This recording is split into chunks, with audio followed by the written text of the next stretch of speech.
నమస్తే, welcome to JP news.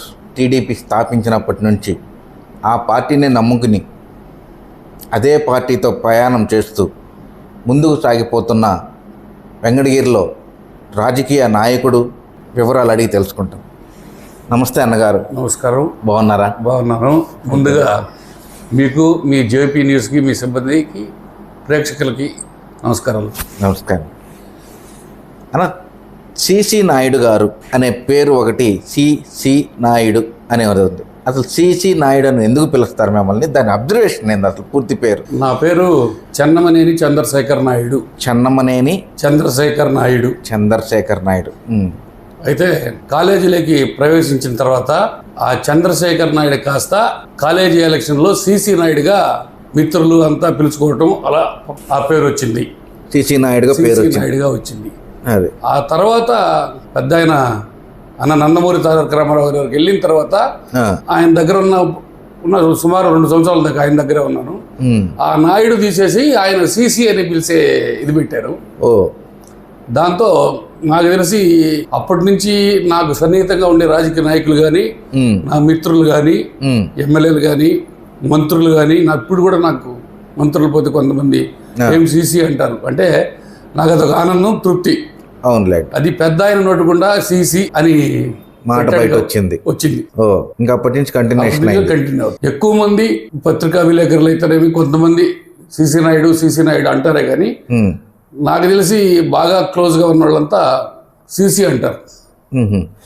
First మీరు రాజకీయంలో కానీ, రాజకీయం రాకముందు మీ ఫ్యామిలీ బ్యాక్గ్రౌండ్ కానీ, మీ నాన్నగారు ఏం చేసేవారు, మీరు ఎక్కడ నేటివ్ ఏంది, ఎక్కడి నుంచి వచ్చారు? మాది బాలాయపల్లి మండలం, వెంగమాంబాపురం గ్రామం. మా కుటుంబము మేము 4, 2 ఆడవాళ్ళు, మా తమ్ముడు, నేను. వాళ్ళలో తమ్ముడు చనిపోయాడు, ఒక అక్క చనిపోయింది. ఇప్పుడు మా చెల్లెలు ఉంది, వాళ్ళు బయట ఉన్నారు. తర్వాత నాకు 2 పిల్లలు, బాబు, పాప. మా ఆవిడే. బాబు ఉద్యోగాన్వేషణలో ఉన్నారు. పాప ఫైనల్ ఇయర్ కేఎల్ యూనివర్సిటీలో చదువుతుంది. భార్య జ్యుడిషియల్ డిపార్ట్మెంట్లో పనిచేస్తుంది. అయితే మా ఫాదర్స్ ఒక 5 మంది, 2 తాతలు, 5 మంది బ్రదర్స్. మాకు అప్పట్లోనే ఒక 60-70 ఎకరాలు ఉండేది. అసలు రాజకీయాల్లోకి రావాలని మీకు ఎందుకు అనిపించింది? అసలు రాజకీయాల్లోకి రావాలని అంటే నేను ఇంటర్మీడియట్ చదివే రోజుల్లోనే కొద్దిగా కాంట్రవర్సీ వచ్చి నాకు సీట్ రాలేదు. నేను ఎంబీబీఎస్ రాయాలనుకున్నాను. బైపీసీ సీట్ ఇక్కడ రాలేదు నాకు. రాజకీయాల్లో అప్పుడు ఏం చేశానంటే ఫస్ట్ ఒక వేరే ఆర్ట్స్ గ్రూప్ తీసుకొని, అప్పుడే మీకు పెద్దలో తెలిసి ఉంటుంది, ఒక పోరాట యోధుడిగా కాలేజీలో ఉండేవాడిని. వెళ్ళి ఎస్వి యూనివర్సిటీకి వెళ్ళి బైపీసీ అడిషనల్ సీట్ తెచ్చుకున్నాను. తెచ్చుకొని అడ్మిట్ అయ్యి బీఎస్సీ బైపీసీ ఇంటర్మీడియట్ పాస్ అయ్యాను. మేలో అనుకుంటాను. మే ఫస్ట్ వీక్లో హైదరాబాద్ వెళ్ళాను, ఒక 4 ఫ్రెండ్స్ వేసుకొని. అప్పుడే తెలుగుదేశం పార్టీ కూడా ఆవిర్భవించింది. 29 పెట్టింది. నేను మార్చి 29 పార్టీ పెట్టారు. నేను మేలో వెళ్ళాను. మేలో నేరుగా వెళ్ళి అన్నగారి దగ్గరికి. ఒకరోజు దొరకలేదు. 2వ రోజు రామకృష్ణ స్టూడియోలో పేర్లు రాసిపించి వెంకటగిరి అని పంపిస్తే పిలిచారు. పిలిచి పేరు, ఊరు, ఏం చేస్తున్నావు అని అడిగాడు. రాసుకున్నాడు. డైరెక్ట్గా వెళ్ళి రక్తతిలకం పెట్టడం, పూలమాల వేయటం ఆయన బాగా రిసీవ్ చేసుకోవడం జరిగింది. రక్తతిలకం పెట్టడం అని అంటే ఎట్లా, నేరుగా బ్లేడ్ తీసుకొని వెళ్ళి కోసుకొని పెట్టారా, లేకుంటే? బ్లేడ్ తీసుకొని కోసుకొని వెళ్తా ఉంటే బ్లడ్ కారుతా ఉంది. అక్కడ ఉన్న ఎస్పీ చొక్కా పట్టుకున్నాడు. వదులు అన్నాడు ఎన్టీఆర్. వదులు అన్నాడు. ఇట్టే అన్నాడు. నేరుగా పైకి వెళ్ళాను. రక్తతిలకం పెట్టి ఇది చేస్తే ఒక దండం పెట్టేసి ఇచ్చే. అప్పటికే మనం నా జన్మ ఆయన ఫస్ట్ ఆయన్ని టచ్ చేయటం అదే ఫస్ట్ టైం. అంటే ఆయన ఏం తిట్ల, ఎందుకు అట్లా కోసుకున్నావు? ఏమీ అనలేదు. ఏమీ అనలేదు.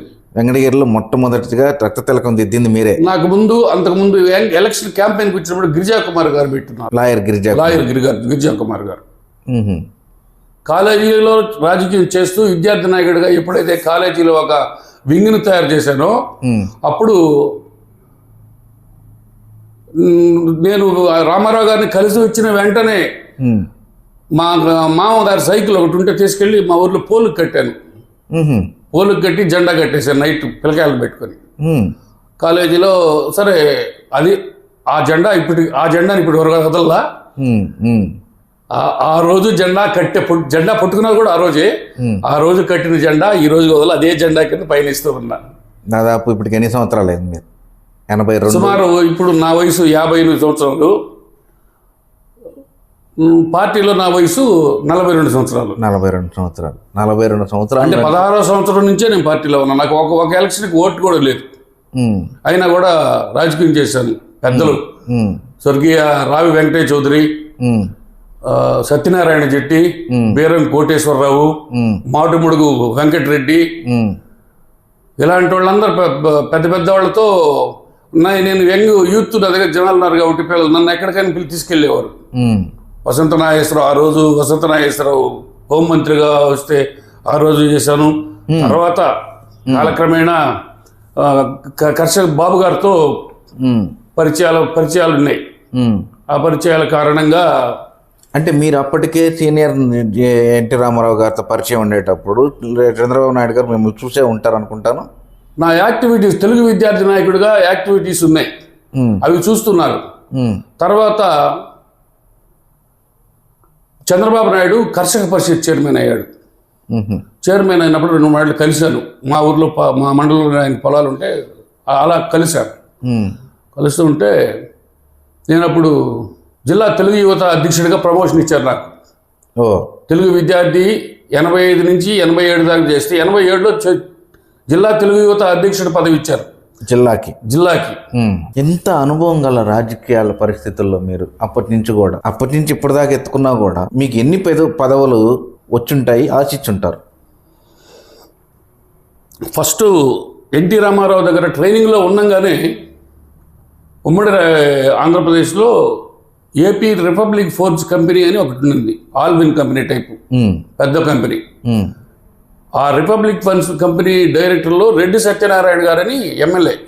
ఆయన ఎమ్మెల్యే నన్ను డైరెక్టర్ చేశారు. దాంట్లో వన్ ఆఫ్ ద డైరెక్టర్ నన్ను కూడా వేశారు. 1992లో నేదురమల్లి జనార్దన్ రెడ్డి ముఖ్యమంత్రిగా ఉంటే సింగిల్ విండో ఎలక్షన్లు వచ్చాయి. మొత్తం 13 డైరెక్టర్లలో 7 డైరెక్టర్లు గెలవాలి. నేను 8 డైరెక్టర్లు గెలిచాను. 8 డైరెక్టర్లు గెలిచాను. ఆయన 2 నామినేట్ చేసిన దానివల్ల అయినా నాకు ఒకటి మెజారిటీ ఉండింది. మెజారిటీ ఉన్నా కూడా నేను గెలిపించుకున్న మనిషిని కూడా ఇక్కడ మా ఊర్లో వర్గ రాజకీయాల్లో అట్లా తీసుకెళ్లి జంప్ అవడం వల్ల ప్రెసిడెంట్ కాలేకపోయా. నేనైతే గెలిచా డైరెక్ట్గా, కానీ ప్రెసిడెంట్ కాలేకపోయా. ఇంత రాజకీయ అనుభవ యజ్ఞులుగా ఉండేవాళ్ళు ఎమ్మెల్యేగా కానీ ఒక ఎమ్మెల్సీగా పదవులు కానీ ఏమి ఆశించకుండా ఎందుకు ఇన్ని రోజుల నుంచి ఉన్నారు? అంటే ఎమ్మెల్యేకి పోటీ చేస్తే మీకు పెట్టుకునే కెపాసిటీ లేకుంటే పోటీ చేయాలన్న ఆలోచన రాలేదా? 1994లో అక్కడ అన్నగారు పెట్టిన రాజకీయ శిక్షణ కళాశాలలో చదివిన వాళ్ళందరినీ అప్లై చేయమన్నారు టికెట్. నేను అప్లై చేశాను. అప్లై చేసి అప్లికేషన్ వేయటమే, అప్లికేషన్ ఇచ్చేసి వచ్చా. వచ్చిన తర్వాత మరుసటి రోజు పోయి కనపడ్డాను. నేను బాగా పోతే ఇంటర్వ్యూ వెయిటింగ్ ఏం లేదు, నేరుగా వెళ్ళిపోయేవాడిని అన్నగారి దగ్గరికి. ఏం సిసి ఒకసారి శేఖర్ కూడా అనేవాడు, మీరు అప్లై చేస్తున్నారు, అక్కడ రాజావారు ఉన్నారు కదా అన్నాడు. ఉన్నారు అన్నగారు, ఉన్నారు. అయితే మరి మీరు అప్లై చేశారు, మీరు చేయమన్నారని చేశాను అన్నగారు. వాళ్ళ ముందు మనం ఎంత, వాళ్ళ మంచి ఫ్యామిలీ, వాళ్ళు జమీందారులు అని అన్నాను. ఓకే అని అన్నాడు.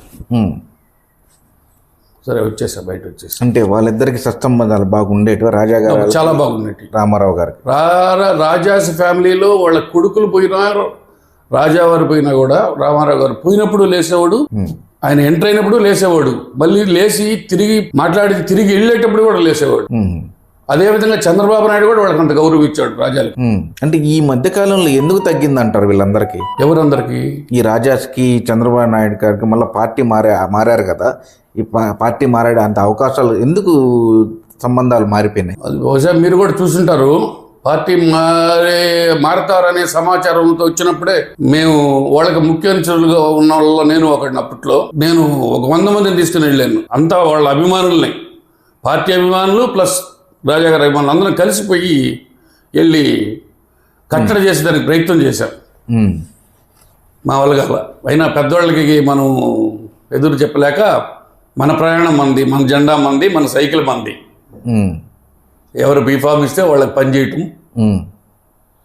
అంటేనా ఇప్పుడు దాకా రాజకీయాల్లో ఇంత అనుభవం యజ్ఞులుగా ఉండేవాళ్ళు వెంకటగిరిలో. ఇప్పుడు ప్రస్తుత పరిస్థితి వెంకటగిరిలో తెలుగుదేశం పార్టీ రాజకీయం ఎలా ఉందంటారు మీ అనుభవపరంగా? ఇప్పుడు రాజకీయ నాయకులకి ఆఫీసర్ల దగ్గరికి వెళ్ళినా, లేకపోతే ప్రథమ శ్రేణి అదే ఎమ్మెల్యే స్థాయి రాజకీయ నాయకుల దగ్గరికి వెళ్ళినా, గజెటెడ్ ఆఫీసర్ దగ్గరికి వెళ్ళినా, ఒక ఇంకా కింద స్థాయి నాయకుల దగ్గరికి వెళ్ళినా కూడా ఒక గౌరవం ఉండేది. అప్పుడు ఇంత కరప్షన్ లేదు, గౌరవం ఉండేది, మర్యాద ఉండేది, ఆ విధంగా ఉండేది. అది చూశాను నేను, ఇప్పుడు కూడా చూస్తున్నా.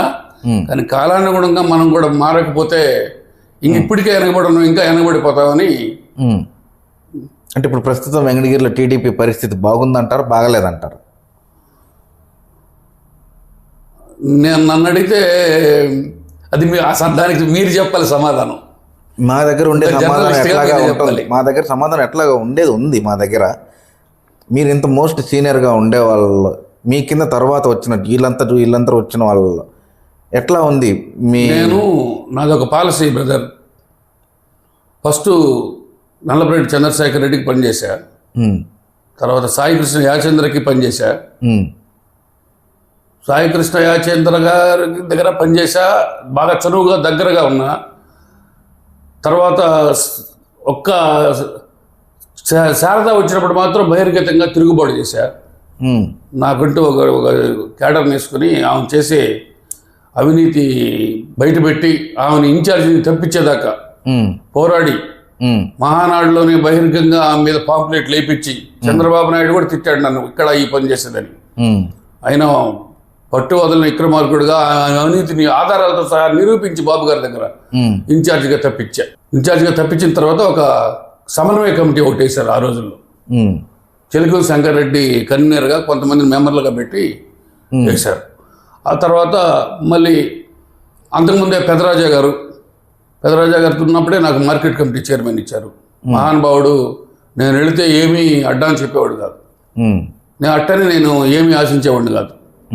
నేను ఎక్కడ సంతకం పెట్టుకుంటే అక్కడ సంతకం పెట్టేవాడు. ఆ ఎకరా టీచర్స్కి నేను ఆ రోజుల్లో మన ఈ డబ్బే ప్రధాన విద్య కావాలనుకుంటే ఎక్కడో 2 టీచర్స్ కాలేజీలో 1 ఎకరా 2 ఎకరాలు చేయించుకుని ఉండేవాడిని. కానీ మనకు ఆ యావ లేదు. ఎంతసేపు అయినా పార్టీ ఎన్టీఆర్ అనేది అనే నిదానంతోనే నేనేమి రాజకీయంగా పుంజుకోలేకపోయాను. అంటే ఇప్పుడు నేను అడిగిన క్వశ్చన్కి మీరు చెప్పిన సమాధానం చాలా వ్యత్యాసం. అదే చెప్తున్నాను, కరెక్ట్. అలా ఉంది పార్టీ ఒకప్పుడు బాగుంటుంది, బాగా ఉంటుంది, బాగా లేకుండా కూడా ఉంటుంది. కొంత మీరన్న దాంట్లో ప్రస్తుతానికైతే కొంత క్యాడర్లో జనాల్లో అయితే లేదు. జనాల్లో పథకాలు వస్తున్నాయి, ఏదో కొద్దిగా చేస్తున్నాడు, ఆర్థిక వెసులుబాటు లేకపోయినా కూడా బాబు గారు చేస్తున్నారు. కానీ ఎమ్మెల్యే మీద అయితే వ్యక్తిగతంగా ఎటువంటి వ్యతిరేకత క్యాడర్లో లేదు. ఎమ్మెల్యే కూడా కొంతమంది ఉన్నారు, వాళ్ళు ఆయన్ని కొంత ప్రభావితం చేసి తప్పుదారు పట్టిస్తున్నారు అనే ఉద్దేశం ద్వితీయ శ్రేణి సీనియర్ నాయకుల్లో బలంగా ఉంది. అది బాలాయపల్లి మండలంలో ఇప్పుడు దాకా సీనియర్ మోస్ట్గా ఉండే నాయకుల్లో ఎవరు కనిపించడం, బాలాయపల్లిలో కనుమరుగైపోయింది రాజకీయంలో కూడా ఉన్నారు. అలాంటిది మీరు అక్కడ ఉండి కూడా బాలాయపల్లి మండలాన్ని ఒక డక్కిలకు ఉన్నంత రాపూర్కున్నంత పట్టుత్వం లేకుండా పోయింది. ఎందుకని బాలాయపల్లి మండలం ఎప్పుడు కంచుకోట. కానీ బాలాయపల్లి మండల వ్యవస్థ పెట్టినప్పటి నుంచి కూడా బాలాయపల్లి మండలం కంచుకోటే. కానీ గ్రూపులు ఉండటం వల్ల ఎంపీపీలు జెడ్పీటీసీలు వచ్చేటప్పటికి కొద్దిగా వెనకబడుతున్నాం. జనరల్ ఎలక్షన్లో ఎప్పుడు మా మండలంలో మైనస్ అనేది లేదు. మొన్న 2019లో తప్ప ఎప్పుడు మేము మైనస్లో అవ్వలేదు మా మండలం. ఇప్పుడు కూడా డెక్కల కంటే ఎక్కువ, మొన్న కూడా డెక్కల కంటే మా మండలం మెజార్టీ ఎక్కువ వచ్చింది. టౌన్ తర్వాత నియోజకవర్గంలో బాలాయపల్లి మండలం ఎక్కువ వచ్చింది మెజార్టీ. బాలాయపల్లి మండలం తర్వాత డెక్కలు వచ్చింది, డెక్కల తర్వాత కలువాయి వచ్చింది, కలువాయి తర్వాత రాపూర్ రాలేదు, సైదాపురం మీద కొద్దిగా వచ్చింది. రోడ్డు పరిస్థితి ఏంటి? ఇప్పటికి దాదాపు గడిచిన 5 సంవత్సరాలు అయిపోయింది. ఇప్పుడు 6వ సంవత్సరం టీడీపీ కూటమి ప్రభుత్వం వచ్చేసింది. ఇప్పుడు 6 సంవత్సరాల నుంచి ఆ రోడ్డు అలాగే మీద వాస్తవాలు చెప్పాలంటే ఎమ్మెల్యే గారు అయితే దాన్ని చాలా తీవ్రంగా సీఎంఓ ఆఫీస్లో కూడా R&B వింగ్ చూసేవాళ్ళ దగ్గరికి కూడా తీసుకెళ్ళి 2 వాటికి నేనే ఉన్నా తీసుకెళ్ళి పరిశీలి చేశాడు. ఆర్థికంగా ఇటీవల ప్రభుత్వం 1 కోటి 2 కోట్లు 1 కోటి 2 కోట్లు బిల్లులు రిలీజ్ చేస్తూ వస్తూ ఇది 10.5 కోటి కాబట్టి అట్లుంది. మొన్నే 1 నెల ముందే LOC వచ్చింది. టోకెన్ కూడా కొట్టారు అతనికి. త్వరలో టోకెన్ పడితే పని చేస్తాను అంటున్నాడు అతను. టోకెన్ వస్తే 10.5 కోటి వస్తే నేను కంప్లీట్ చేస్తాను అంటున్నాడు. నోటీసులు కూడా 2 నోటీసులు ఇచ్చారు. ఇంకొక సమస్య టెక్నికల్ పాయింట్ ఏంటంటే దాన్ని రద్దు చేసేదానికి కూడా లేదు. 3వ నోటీస్ ఇచ్చి క్యాన్సిల్ చేసేదానికి కూడా లేదు. ఎందుకంటే సెంట్రల్ గవర్నమెంట్ మ్యాచింగ్ ఫండ్ అది. అందుకు కొంత ఆర్డర్స్ ఉన్నారు వాళ్ళని. కాబట్టి దాన్ని రద్దు చేసేదానికి లేదు. ఏ కాడికి ఆ కాంట్రాక్ట్ దగ్గరనే ఆ గ్రాంట్లోనే చేయించాలి. లేకపోతే ఇన్ని రోడ్లు చేస్తూ ఉండి అది నిజంగా మీరు అడిగినట్లు వాస్తవం. ఊరికి వెళ్ళాలంటే మన కారులో వెళ్ళే వాళ్ళకే ఎట్టుంది, బస్సుల్లో పోయే వాళ్ళకి పాపం ఇంకా ఎట్టుందో. వాళ్ళు బస్ స్టాండ్ దగ్గర కూడా తిడతా ఉన్నారు. ముఖ్యంగా కురుగొండలు కూడా తిడుతున్నారు. కురుగొండలు తిడుతున్నారు, మా బొట్టలను పెడితే మా మీద పడుతున్నారు. ఆటోల కాడి నుంచి, బస్సులో ప్రయాణం చేసే వాళ్ళ కాడి నుంచి, 2 వీలర్స్ కాడిచ్చి అందరూ మమ్మల్ని తిడతానే ఉన్నారు. ఆ విషయం 6 సంవత్సరాల నుంచి 6.5 సంవత్సరం 6 సంవత్సరాలు అంటే వాళ్ళ ప్రభుత్వంలో కదా. అదే మా ప్రభుత్వం వచ్చి 1 సంవత్సరమే కదా. ఇప్పుడు ప్రస్తుతం ఎమ్మెల్యే కురుగొండ్ల రామకృష్ణ గారు పార్టీలో వచ్చిన నాయకులను కానీ నేతలను కానీ పెద్ద గుర్తించడం లేదని చెప్పేసి బయట టాక్ ఒకటి. అది ఎందుకు నడుస్తూ ఉంది? పక్కన వాళ్ళ మాట ఎందుకు వినాల్సి వస్తుంది? తను స్వతహాగా మీ బోటోళ్ళు ఎవరు చెప్పడం లేదా? చెప్తే కూడా వాళ్ళు పన్నేయడం లేదు. ఒకటి ఉంది ఆయనలో. ఆయన ఏందండి మర్చిపోయేది. 4 సార్లు బీఫామ్ తీసుకున్నాడు, 3 మాటలు ఎమ్మెల్యేగా గెలిచాడు. ఆయన అన్న ఏం లేదు, అదేం కాదు. కాకపోతే మండలంలో ముఖ్య నాయకుల్ని పేరు పెట్టి పిలుస్తాడే కానీ ఆ బాలాయపల్లి మండలంలో ఏ మారుమూల గ్రామం నుంచి ఒకటి పోయినా కూడా ఈడు మనోడేనని మాత్రం గుర్తుపడతాడు. ఒకటి పేరు చెప్పకపోవచ్చు. ఈడు మన కార్యకర్త, ఈడు పలానూరని మాత్రం గుర్తుపడతాడు. అది ఉంది. ఆయన మర్చిపోతాడు అనేది అది నేను ఒప్పుకున్నాను. అప్పట్లాగే అప్పటి పాతకాలంలో ఉన్న వ్యక్తిగా కురుగొండ్ల రామకృష్ణ గారు ఇప్పుడు ఎమ్మెల్యేగా ఉండి కూడా అంతగా గట్టిగా స్వభావ కార్యకర్తల మీద చూపించలేకపోతున్నాడు. ఏదో కొన్ని ఒడిదుడుకుల వల్ల కొంచెం వెనకబడిపోతున్నాడు అని అంటారు. అది ఏమాత్రం నిజం అంటారు? అవన్నీ కొన్ని వాస్తవాలు ఉన్నప్పటికీ కొన్ని పుకార్లు. నేను చెప్పాను కదా ఇంతకుముందు, బయట పక్కన చేరిన వాళ్ళు మంచోళ్ళు కాకనే సలహాలు ఇచ్చేవాళ్ళు కొంతమంది ఉంటారు. వాళ్ళు పర్మనెంట్గా కూడా ఉంటారు. కొంతమంది వస్తుంటారు, పోతుంటారు, వస్తారు, ఆయన జడ కొడుతుంటారు, మళ్ళీ వెళ్తుంటారు. ఈ లోపల కొంత కాలిపోతుంది. మాలాటల్లో ఎవరో కొంతమంది మళ్ళీ నీళ్లు చల్లాల పార్టీ కోసం. అది ఆడతారు. పార్టీలో సుదీర్ఘంగా ఈ స్తంభాలతో బాగా ఉన్నాడు. బాలకృష్ణ గారితో, ఎన్టీ రామారావు తనయుడైన బాలకృష్ణ, నందమూరి బాలకృష్ణ గారు, ప్లస్ ఆ తర్వాత చంద్రబాబు నాయుడు కొడుకు లోకేష్ గారితో ఎలా ఉండేది మీకు? బాబు గారితో ఆయన 1980 నేను ఆ ట్రైనింగ్ కాలేజీలో చేరినప్పుడు ప్రతిరోజు కలిసేవాడు. ఆయన పార్టీ ప్రధాన కార్యదర్శిగా ఉన్నాడు. ప్రతిరోజు నమస్కారం పెట్టేవాడిని, భుజం చేసేవాడు. అట్లా జరిగిపోతూ ఉండింది. తర్వాత 94లో 95 ఎలక్షన్ అయిన తర్వాత రామారావు లక్ష్మీపార్వతి 94 ముఖ్యమంత్రి అయిన తర్వాత ముఖ్యమంత్రి కాల అయినప్పటికీ ఎన్టీఆర్ రామారావు నేను వెళ్ళాను. వెళ్తే బ్రదర్ మీరు సాయంత్రం ఇంటికి రండి అన్నారు. అలాగే అన్నగారు అన్నాం. పిఏ ఉన్నాడు మోహన్, అతను పేరు రాసుకొని 3 గంటలకు అపాయింట్మెంట్ ఇవ్వమన్నాడు. నేను వెళ్తూ నా సోదరుని కూడా నా ఫ్రెండ్ని కూడా ఒకటిని తీసుకెళ్ళా. వెళ్తే అతను ఇంట్రడ్యూస్ చేశాను. బయట ఉన్నాడు, అతను వరండాలో ఉన్నాడు, నేను ఒక్కడినే లోపల. అప్పటికి Dega Narasimha Reddy ZP chairman, Ramesh Reddy municipal chairman, LSR Srinivasa Reddy TDP జిల్లా అధ్యక్షుడు, ముగ్గురు ఆడు కూర్చోన్నారు వెయిటింగ్లో. నేను వెళ్ళే లోపలికి. పిల్ల తరహా పెద్దవాళ్ళు ఉన్నారు, వాళ్ళని కాదు పంపించాలని అది లేదు. ఆవేశం పెద్ద ఆయన రమ్మన్నాడు, ఏందో అనేది. అక్కడికి వెళ్ళిన తర్వాత కూర్చో అన్నాడు. ఎవరండి అన్నమాట? ఎన్టీ రామారావు గారు. కూర్చోవాలి నేను. ఆయన డైరెక్ట్గా ఒక 2-3 మాటలు అమ్మిడి కళ్ళలో చూస్తుంటాను. నేను ఎవరు చూడలేరు ఆయన్ని. కూర్చో అన్నాడు. ఇంకా బాగుండదని భయపడి కూర్చున్నా. ఆమెను పిలిచాడు, లక్ష్మీపార్వతిని పిలిచాడు. పిలిచి ఇతను సిసి శేఖర్, మీ ఇంటి పేరు ఏంది అన్నాడు. చెన్నమ్మనేని అని, మనవాడే అన్నాడు. నమస్కారం అమ్మ అన్న, ఇష్టం లేకుండా ఆమె వెళ్ళిపోయింది. ఆమె అంటే నాకు ఇష్టం లేదు. సరే బ్రదర్, ప్రతిఫలం ఆశించుకుంటా నాకు ఒక కాన్ఫిడెన్షియల్ క్యాండిడేట్ కావాలి, అందుకు మీరు సిద్ధమా అన్నాడు. దైవాంత సంభూతుడు, ఆయన మీద మనం అబద్ధాలు చెప్పాల్సిన అవసరం లేదు. నాకు ఒళ్ళు చెమటలు పట్టాయి, నా రోమాలు లేసాయి. ఆలోచిస్తూ ఉంటే ఏం ఎనీ ప్రాబ్లం? అప్పుడు మా కుటుంబాన్ని గురించి అడిగాడు. చెప్పాను. మరి ఉండగలవా? ప్రతిఫలం ఆశించుకుంటా అన్నాడు. ప్రతిఫలాన్ని గురించి నేను ఆశించటం లేదన్నగారు. ఏదో మీ దయ వల్ల సిసి నాయుడు తెలుగు యువత జిల్లా అధ్యక్షుడిని చేశారు, జనాల్లో ఉండాలని ఉంది అని అన్న. ఓహో, పైకిలేసాడు. పైకిలేసి భుజం తట్టాడు. బట్టి వెరీ గుడ్ అన్నాడు. నీట్గా డైరీ తీసి నా పూర్తి పేరు, గోత్రము, ఇంటి పేరు అన్నీ రాసుకున్నాడు. సెక్యూరిటీ ఆఫీసర్ అన్నాడు. నన్ను పిలిచి ఎప్పుడు వచ్చినా మీరు ఆపకండి అని చెప్పాడు.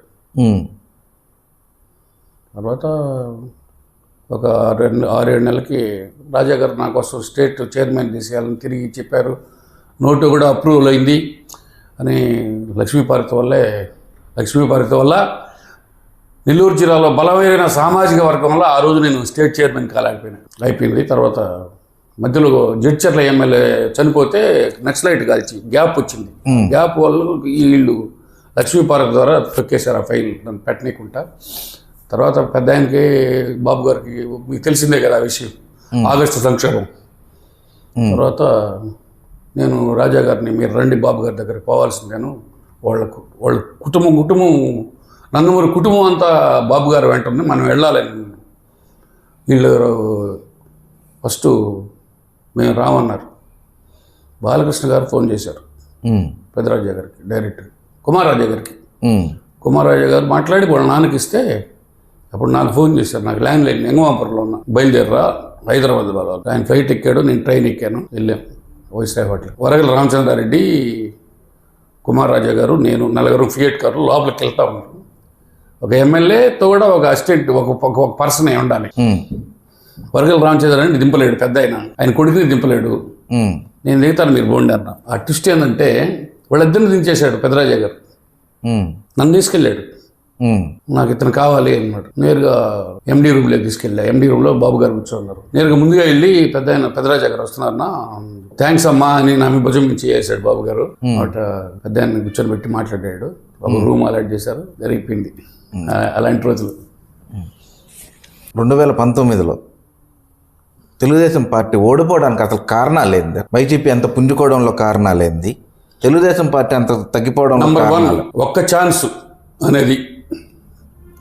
పాదయాత్ర అని కూడా నేను అన్నాను, కానీ ఒక్క ఛాన్స్ అనేది మెయిన్ బలమైన కారణం. ఆ ఒక్క ఛాన్స్ అనే దానితో పాటు ఆయన పథకాలు కూడా అట్లా అనౌన్స్ చేశాడు ఆ రోజు. ఆ రెండు అంతేగాని పెద్దగా మార్జిన్ మాకైతే ఆయన ఇప్పుడు వచ్చినంత, ఇప్పుడు మా పార్టీకి వాళ్ళకి ఉన్నంత మార్జిన్ అప్పుడు లేదు కదా. 100లో ఓడిపిన సీట్లు ఉన్నాయి, 2,000-3,000లో ఓడిపిన సీట్లు ఉన్నాయి.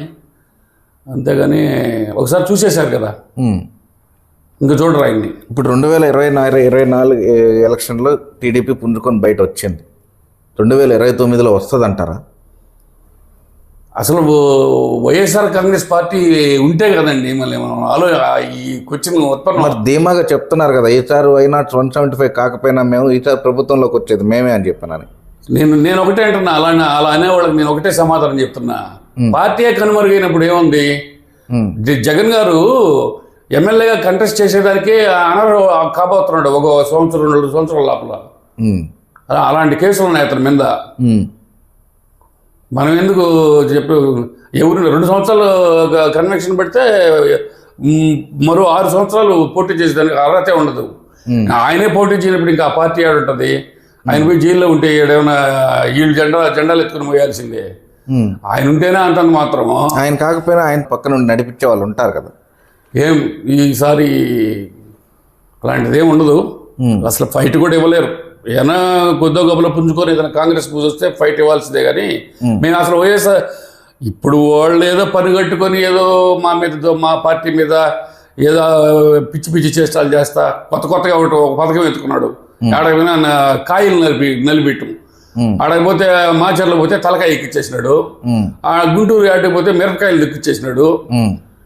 ఏడకు వస్తే మొన్న ఈ చిత్తూరు జిల్లాలో వస్తే రోడ్డు మీద మామిడికాయలు, మిరపకాయలు, తలకాయలు, మామిడికాయలు, ఈ కాయలు ఏడకపోయినా కాయలు దుక్కి ఏదో కాయ నలిపేయటం. ఇది కొత్త దరువు ఎత్తుకున్నాడు. కానీ ప్రజా ఆదరణ మటుకు తగ్గలేదు కదా. ఎవరున్నారండి ప్రజా ఆదరణ? ఇప్పుడు నేను కూడా నా జేబులో ఒక 10 లక్షలు పెట్టు, రేపు సాయంత్రానికి 2 లక్షల మంది, 1 లక్ష మందిని తెప్పిస్తా. 10 లక్షలు ఇవ్వు, సాయంత్రానికి అడ్రోడ్కి 1 లక్ష మందిని తెప్పిస్తా. అట్లా నడుస్తున్న దొంగ సొత్తు. ఈ రోజు కూడా ఒక ఆయన అరెస్ట్ అవుతున్నాడు. పోయిన వాళ్ళే విచారిస్తున్నారు లిక్కర్ కేసులో. ఆయన ప్రధాన నా A4 మిథున్ రెడ్డి గారు, ఆయన కూడా పోతున్నాడు. ఆయన కూడా పోయిన తర్వాత నేరుగా తాడేపల్లి తల్లి దొడతారు. అది ఒక్క కేసే కాదు, లిక్కర్ కేసే కాదు జగన్ మీద ఉన్నది. ఆ ఈడీ కేసులు ఏమైనాయి, ఇంకా ఎన్ని కేసులు చూస్తూ ఉండండి మీరు. ఇప్పుడు దాకా మీ పంచాయతీలో, మీ మండలంలో మీరేం చేస్తున్నారు అభివృద్ధి కార్యక్రమాలు? ఇప్పుడు నా పంచాయతీ వరకు 40 ఈ సంవత్సరంలో 46 లక్షలు పెట్టి సిమెంట్ రోడ్లు వేసాం. కొన్ని బోర్లు మంజూరు చేసాం. 2029లో రాజకీయానికి తెలుగుదేశం పార్టీ వెంకటగిరి నుంచి ఎవరు పోటీ చేస్తున్నారు? కురుగొండే పోటీ చేస్తాడు అని నేను పోటీ చేయను అని చెప్పి బయట వినికిడి ఎక్కువ వస్తున్నాయి. ఆయన చెప్పలేదు కదా. జనాల్లో కూడా బాగా నానుతుంది. ఈసారేనంట ఆయన పోటీలోకి నెగ్గేది. ఆయనే ఉంటాడు. అంతకన్నా ఈసారి ఇంక నుంచి ఆయనే ఉంటాడు. లేదు అధిష్టానం ఇంకెవరన్నా పెట్టాలనుకుంటే ఆయన సంప్రదించే పెడుతుంది. అంటే లాస్ట్ టైమే పెద్దగా రాజకీయాల్లోకి పెద్దగా మురుగు చూపెట్టలేదు ములగిన మస్తాన్ యాదవ్ ఉండేటప్పుడు. అతనికి కూడా సీట్ ఇవ్వాలని చెప్పేసి ఒక వినికిడి కూడా బాగా వినిపించింది. అతను ఏదో మళ్ళీ పక్కకి వెళ్ళిపోయిన తర్వాత ఈ సీటు అతను వెళ్ళిపోయినందువల్ల ఇతనికి ఇచ్చారు అని చెప్పే మాట వచ్చింది. అది ఎంతవరకు నిజం? అదేం కాదండి, మస్తాన్ యాదవ్ గురించి మాట్లాడాల్సిన అవసరం లేదు. రాజకీయాలకే అసలు సూటబుల్ అయిన వ్యక్తి కాదు. ఎందుకంటే నేనేదో అనుకున్నాను కానీ ఆయన్ని, అతను ఈరోజు ఉంటే ఒక కురుగొండకి నెత్తిన పాలు పోసాడు, ఒక వర్గాన్ని తయారు చేసినవాడు అతను. ఎందుకంటే రాష్ట్ర స్థాయి పదవి ఆయనకి ఇచ్చారు కదా. అతను ఉంటే ఎప్పుడు కూడా బ్రదర్ కులాన్ని అడ్డం పెట్టుకుని రాజకీయం చేసేవాడు ఎవడు ముందుకెళ్ళి వెళ్ళలేదు. నా సర్వీస్లో చెప్తున్నా, ఒక కులాన్ని అడ్డం పెట్టుకొని వెళ్ళినోడు ఎవడైనా చెప్పండి. అంటే మస్తాన్ యాదవ్ కులం అడ్డు పెట్టుకొని కులాన్ని అడ్డం పెట్టుకుని చేశాడు. కులాన్ని అడ్డం పెట్టుకుని చేశాడు. ఇంకెవరున్నారు ఆయన దగ్గర? కానీ ఇప్పుడు ఆ కులం చూసి కూడా అతనితో పాటు వైఎస్ఆర్సీపీ పార్టీలో ఆయన దగ్గర ఉన్న వాళ్ళంతా వచ్చేసారు కదా. ఆయన తోడు కొంతమంది పోయారు, ఎక్కువ మంది తెలుగుదేశంగా వచ్చారు. ఆ కులం వాళ్ళు ఎక్కువ మంది తెలుగుదేశంగా వచ్చారు. అదే కులంలో ఆయన కంటే సీనియర్ జిఎన్ఆర్ ఉన్నాడు కదా. జిఎన్ఆర్ కూడా పాపం 2 మైళ్ళు ట్రై చేశాడు, రాలా ఉన్నాడు. ఇప్పుడు ఈరోజు మంచి పదవి ఒకటి ఇచ్చారు, జిల్లా స్థాయి పదవి. వెయిట్ చేయాలి కానీ రాజకీయాల్లో సహనం ఉండాలి. సహనం, ఓపిక ఇవి ఉంటే ఇది ఉండాలి. నువ్వు నిన్నగా మొన్న వచ్చావు, ఈరోజు 2-3 కోట్లు ఖర్చు పెట్టేశారు, నాకు టికెట్ ఇవ్వలేదు, నేను జగన్ దగ్గర పోయి కండవా కప్పుకుంటే అది రాజకీయ లక్షణం కాదు కదా. కాబట్టి ఆయన గురించి ఎంత తక్కువ మాట్లాడుకుంటే అది మంచిది. కానీ ఒక రకంగా కూడా రాజకీయాల్లో తెలుగుదేశం పార్టీ కూడా పుంజుకునింది, ఇంకా అతనికే టికెట్ అని చెప్పేసి వినికిడి బాగా వచ్చింది కదా. ఆ సామాజిక వర్గం ఏదో అంది కానీ మాకు తెలుసు కురుగొండకే టికెట్ ఇస్తారని. మాకు తెలుసు. నాకు అధిష్టాన వర్గంతో ఉన్న సంబంధాలు అయితేనేమి, నా అనుభవాన్ని రంగిరెక్కించి కూడా నేను అందరికీ చెప్పాను టికెట్ అయిందేనని. ఇప్పుడు నెక్స్ట్ ఇప్పుడు వచ్చిన కూటమి ప్రభుత్వంలో మీరు ఏ సీట్ కావాలనుకుంటున్నారు? నేనేం అడగలేదు. ఏ పదవి కావాలనుకుంటున్నారు? అసలు పదవే వద్దనుకుంటున్నారా లేకపోతే రాజకీయాల్లో వద్దని ఎవరు అనుకుంటారా? మరి ఇంత సీనియర్ మోస్ట్ గా ఉండేవాళ్ళు. ఎమ్మెల్యే గారు ఒక లెటర్ ఇచ్చారు నాకు. మా ఎమ్మెల్యే గారు ఒక లెటర్ ఇచ్చారు. నా బయోడేటాకి ఎండార్స్ చేసి ఒక 9 మంది ఎమ్మెల్యేలు ఒక మంత్రి ఇచ్చారు. ఇతను చాలా సీనియరు అని. అది బాబు గారి దగ్గర ఎత్తుకు ఇచ్చా. చూసి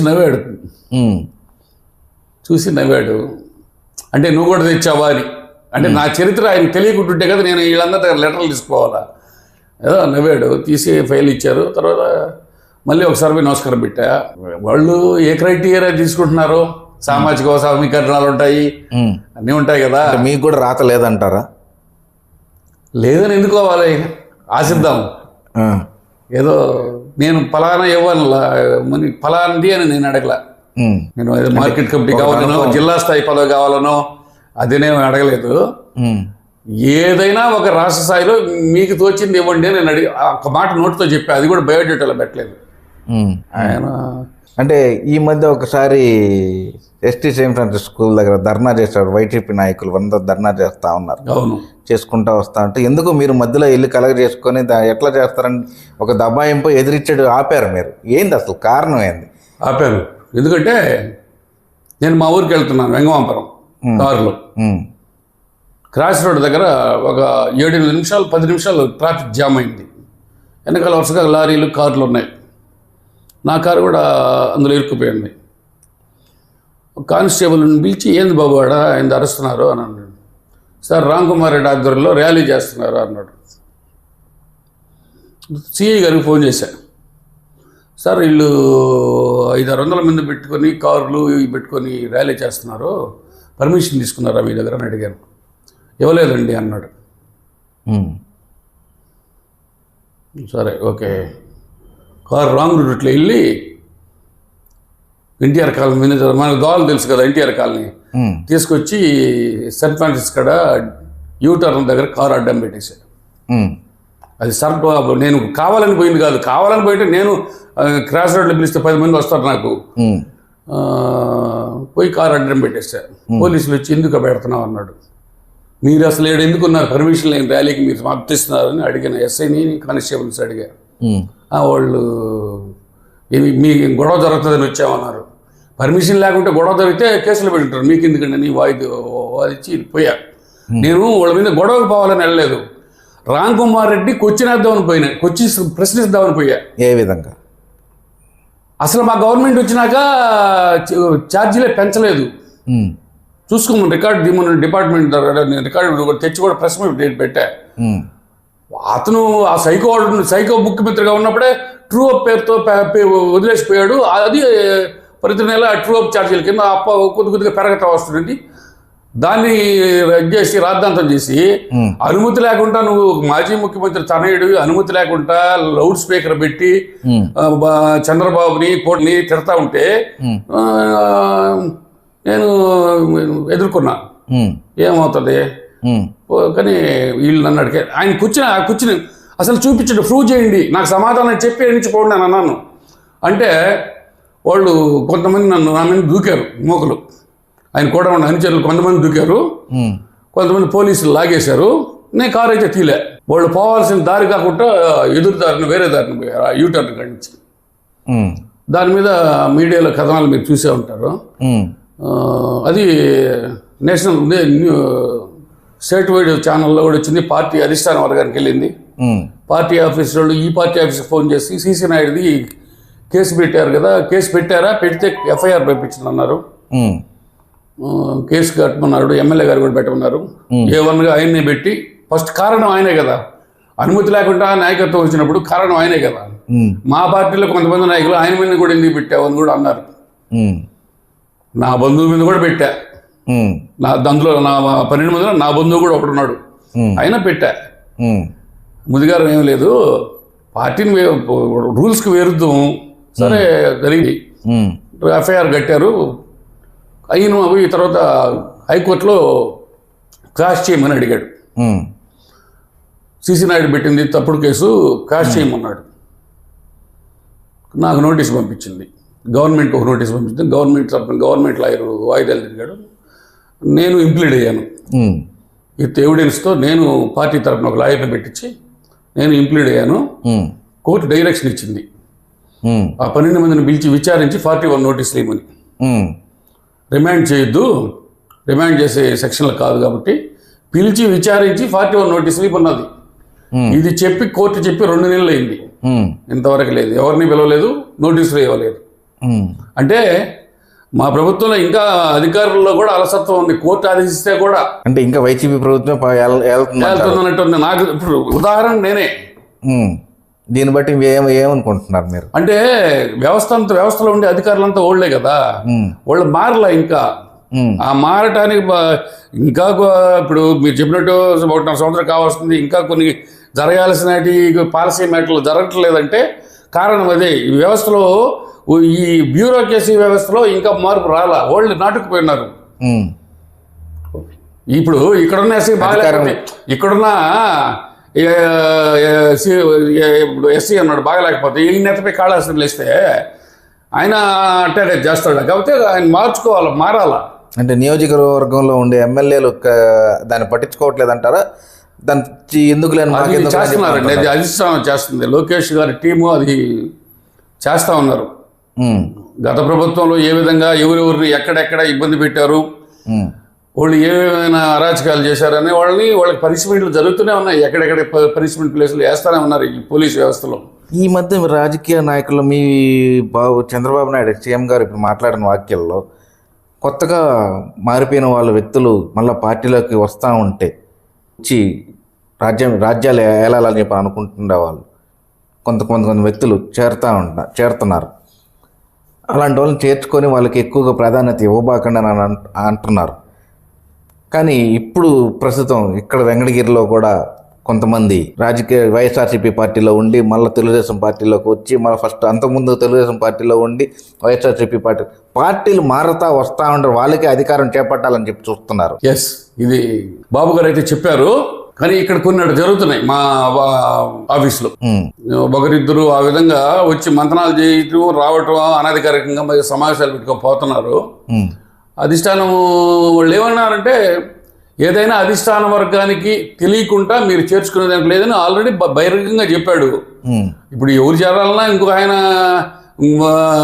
రెడ్ బుక్లో ఉండే ఆయన చేరాలన్నా, లేకపోతే ఇంకొక బుక్లో ఉండే ఆయన చేరాలన్నా ఆడ అనుమతి తీసుకోవాలి. ఎమ్మెల్యే గారు కానీ, పార్టీ అధ్యక్షులు కానీ, వాళ్ళు జిల్లా పార్టీ అధ్యక్షుడు కానీ అధిష్టానం అనుమతి తీసుకోవాల్సింది. అధిష్టానం అనుమతి తీసుకోకుండానే మీ పార్టీలోకి అడుగుపెట్టి వాళ్ళతో మంతనాలు చేస్తున్నారంటారా? ఇంకా తీసుకోవాలి, ఎవరిని తీసుకోవాలి. మేము చేర్చుకునే వాళ్ళు గవర్నమెంట్ వచ్చిన తర్వాత ఎవరిని చేర్చుకోలేదు కదా పార్టీలో.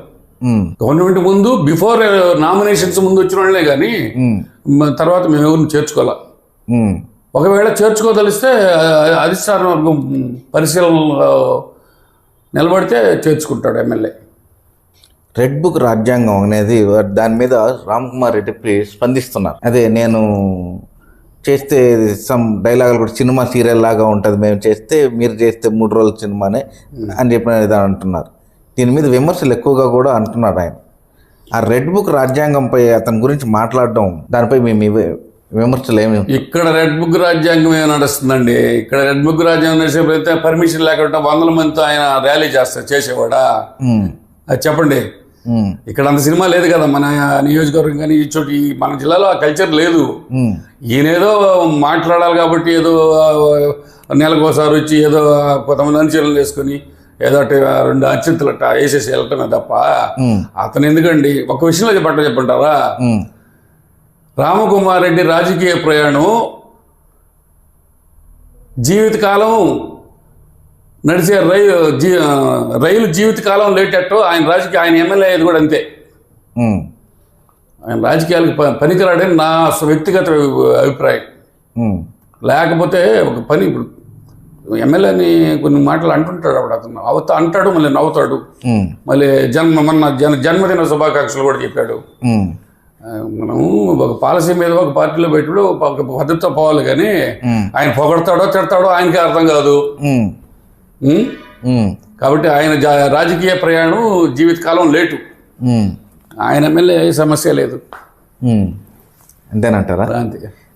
ఒకవేళ నెక్స్ట్ 2029కి పార్టీ గెలుస్తుందని నమ్మకంతో కూటమి ప్రభుత్వంతో మేము పొత్తు పెట్టుకోము, మా ఎదుగానే మేము స్వయంగా గెలుస్తామని అంటున్నాడు. సవాల్ విసురుతున్నారు. రేపు మీరే ఉన్నారు, మనం దేవుడి దేవాల ఉంటాము.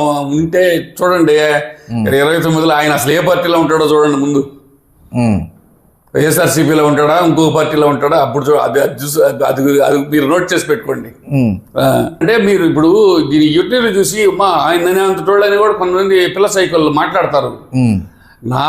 నేను ఇక్కడ 42 years ఇండస్ట్రీ, నాకు అన్ని ప్రతిపక్షంలో ఉన్నా, జైలు జీతం నుంచి ఉన్నా, కేసులు పెట్టించుకోకుండా అన్నీ చేస్తున్నా. నాకున్న అనుభవం ఆయనకు లేదనే చెప్తున్నా ఇంకా గర్వంగా. రమ్మనండి, రమ్మనండి. తెలుగుదేశం కూడా నాయన ముఖ్యమంత్రి అయిన తర్వాత నుంచి అప్పటి నుంచి ఎత్తుకోమనండి. వాళ్ళ అమ్మాయి ఏం చేసింది, కురుగొండ వచ్చినప్పుడు కానీ, రాజా గారు వచ్చినప్పుడు కానీ, చంద్రశేఖర్ రెడ్డి ఉన్నప్పుడు కానీ, ఈ మా టైంలో ఏం చేశాడు, నేను ఒక్కడనే ఫేస్ టు ఫేస్ మీరే పెట్టండి రామ్ కుమార్ రెడ్డి, నేనే సమాధానం చెప్తా వితౌట్ పేపర్. ముఖ్యంగా 4 మండలాల గురించి మొత్తం ఇన్ఫర్మేషన్ చెప్తాను నీకు. సైదాపురం, డక్కిలి, బాలాయపల్లి, వెంకటగిరి. రమ్మనండి, ఆయన ఒక్కడనే కూర్చోండి మీ స్టూడియోలో. పెద్దానికి నేను ఛాలెంజ్ విసరను, రమ్మనండి, నేను చెప్తా సమాధానం. మా ఎమ్మెల్యే అవసరం అతనికి. మీరు చాలంటారు? నేను చాలు. డెబిట్ లో కూర్చుంటారా? రమ్మనండి. ఎప్పుడైనా పెద్దానికి సవాల్ ఇసరకూడదు. రమ్మనండి, వితౌట్ పేపర్తో నేను వస్తా. నేను అడిగిన దానికి ఆయన సమాధానం చెప్పను, ఆయన అడిగిన నేను సమాధానం చెప్తాను.